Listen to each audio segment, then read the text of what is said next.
સમાચારમાં આગળ વાત બનાસકાંઠાની સુઈ ગામમાં અનરાધાર વરસાદ. સુઈ ગામમાં 24 કલાકમાં 16.14 ઇંચ વરસાદ. બનાસકાંઠાના સરહદીય સુઈ ગામ વિસ્તારમાં 10 ઇંચથી વધુ વરસાદ ખાબક્યો છે.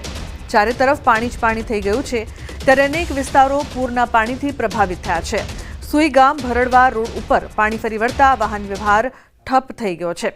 ભારે વરસાદને લઈને અનેક ગ્રામીણ વિસ્તારોમાં રસ્તાઓ બંધ થઈ ગયા છે. ભારે વરસાદને લઈને જનજીવન પ્રભાવિત થયું છે. તો સુઈ ગામમાં 24 કલાકમાં 16.14 ઇંચ વરસાદ. કિશોર જોડાયા છે ફોન લાઈન પર વધુ માહિતી આપવા માટે. કિશોર, ચારે તરફ જળબંબાકારની સ્થિતિ બનાસકાંઠામાંથી પણ સામે આવી રહી છે. શું વધુ અપડેટ, શું વધુ માહિતી? લુગના બનાસકાંઠાના સુઈગામ, વાવ, થરાદ, દિયોદર અને ભાભર તાલુકાના હાલ અત્યારે બેહાલ જોવા મળી રહ્યા છે. આ તાલુકાઓમાં સરેરાશ 8 થી લઈને 16 ઇંચ જેટલો વરસાદ છેલ્લા 24 કલાકમાં પડ્યો છે અને સમગ્ર બનાસકાંઠા જિલ્લામાં ધારે અત્યારે વરસાદ શરૂ છે, પરંતુ થરાદ, વાવ અને સુઈગામના હાલ અત્યારે બેહાલ છે. થરાદની અંદર માં પાણી ભરાયા છે. થરાદની અનેક તે પાણીમાં ગરકાવ થઈ છે. તે ઉપરાંત થરાદની જે મંદિરોમાં જવાના રસ્તાઓ છે તે રસ્તાઓ પર પણ પાણી ફરી વળ્યા છે.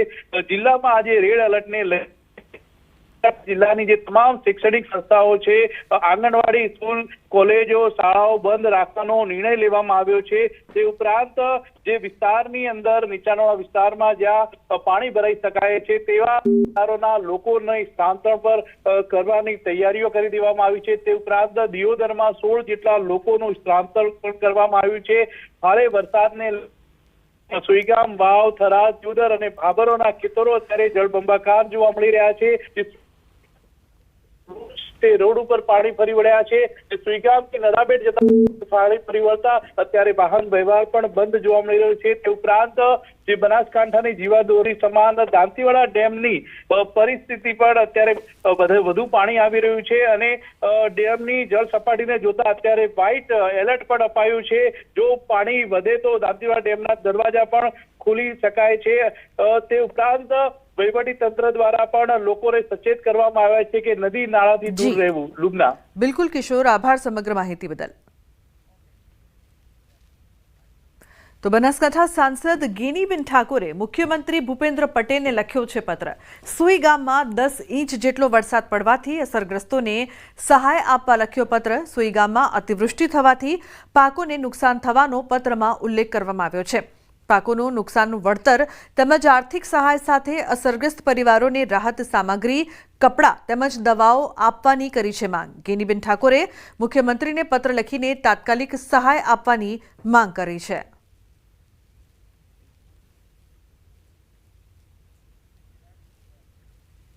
તો સાબરકાંઠા હાથમતી જળાશયમાં પાણીની આવક યથાવત છે. 7,900 ક્યુસેક આવક સામે 7,900 ક્યુસેક જાવક પણ છે.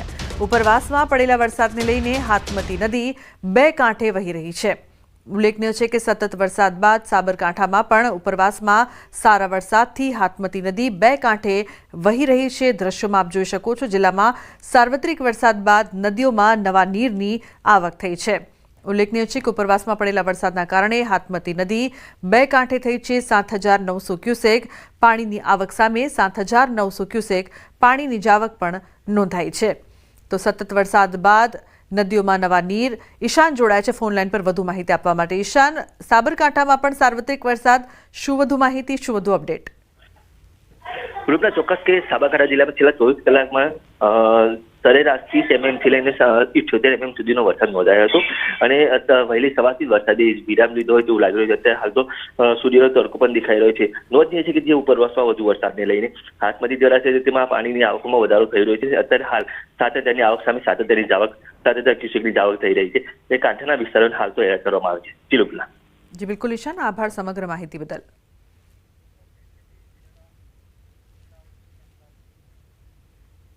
તો સાબરમતી નદીના પાણી ખેડાના રસિકપુરામાં ફરી વળ્યા છે.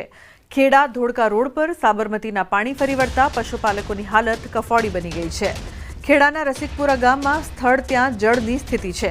પશુપાલકો પોતાના 700થી વધુ પશુઓ લઈને રસ્તા પર લઈને ચાલી આવ્યા છે. હવે પશુઓને ખવડાવવાની સમસ્યા ઊભી થઈ છે. ઘાસચારો પણ નથી જોવા મળી રહ્યો. તો સાબરમતી નદીના પાણી રસિકપુરમાં ફરી વળ્યા છે. સ્થાનિકોની હાલત પાણીના લીધે કફોડી બની છે. રસિકપુરા ગામમાં સ્થળ ત્યાં જળની સ્થિતિ સર્જાઈ છે. પશુપાલકો પોતાના 700થી વધુ પશુઓ લઈને રસ્તા પર લઈને ચાલી આવ્યા. લોકોના ઘર આગળ તળાવ જેવી સ્થિતિ સર્જાઈ છે. ઘરોમાં 9 થી 10 ફૂટ પાણી ભરાઈ ગયા છે. હાલમાં સ્થળ ત્યાં જળની સ્થિતિ થતાં લોકો પોતાના ધાબા પર રહી રહ્યા છે. વહીવટીતંત્ર દ્વારા એસડીઆરએફની ટીમને સ્ટેન્ડ બાય રાખવામાં આવ્યા છે.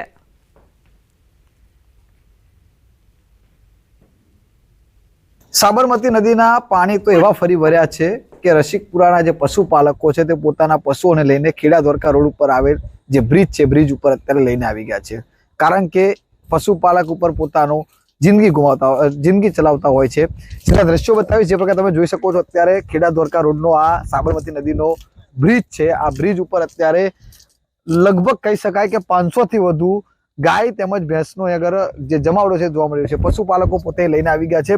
પશુપાલક સાથે જ આપણે સીધો વાત કરવાનો પ્રયત્ન કરીશું. કારણ કે વરસાદની આફત નહીં પરંતુ પૂરની આફત આવી છે. મોટાભાઈ, શું નામ તમારું અને કેવી આપવી હતી?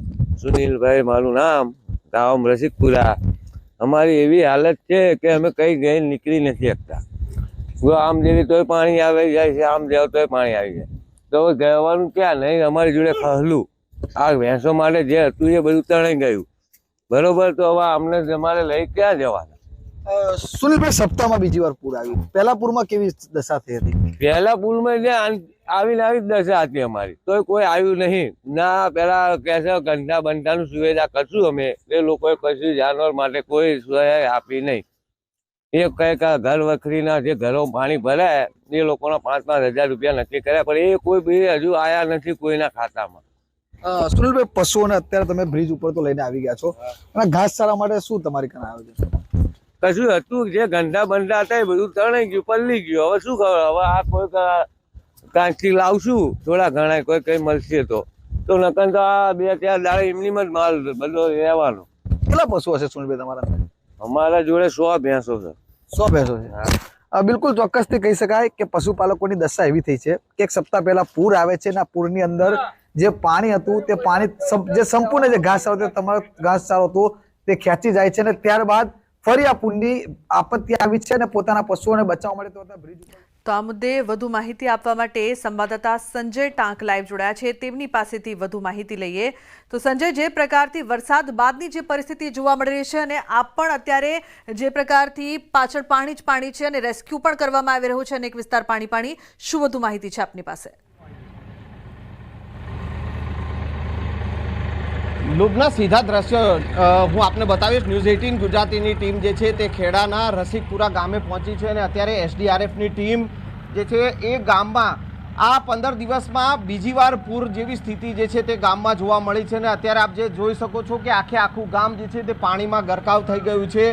એસડીઆરએફની ટીમ ફૂડ પેકેટ આપવા માટે આ બોટમાં જે છે તે અહીંયા સ્થાનિક સરપંચ જે છે ગામના તેઓ અહીંયા એમની સાથે જઈ રહ્યા છે અને આ ગામ લોકો જે છે અત્યારે આખા પાણીમાં ગરકાવ જોવા મળી રહ્યા છે. ઘરો જે છે તે પાણીમાં ગરકાવ જોવા મળી રહ્યા છે અને આ રસિકપુરાની આસપાસના બીજા 3 ગામો પણ જે છે તે અફેક્ટેડ છે. એટલે કે આ પ્રકારની સ્થિતિ જે પ્રકારે ધોધમાર વરસાદ વરસ્યો અને સાબરમતી નદીના ધસમસતો પ્રવાહ જે છે તે આ ખેડાના ગામો જે છે તે ગામોમાં ફરી વળ્યા છે અને રસિકપુરા આસપાસના અન્ય ગામો જે બીજા 2 થી 3 ગામો જે છે તે અસરગ્રસ્ત થયા છે અને આ જ પ્રકારે તો જે પ્રકારથી આપ જોઈ રહ્યા છો ખેડાના રસિકપુરા ગામના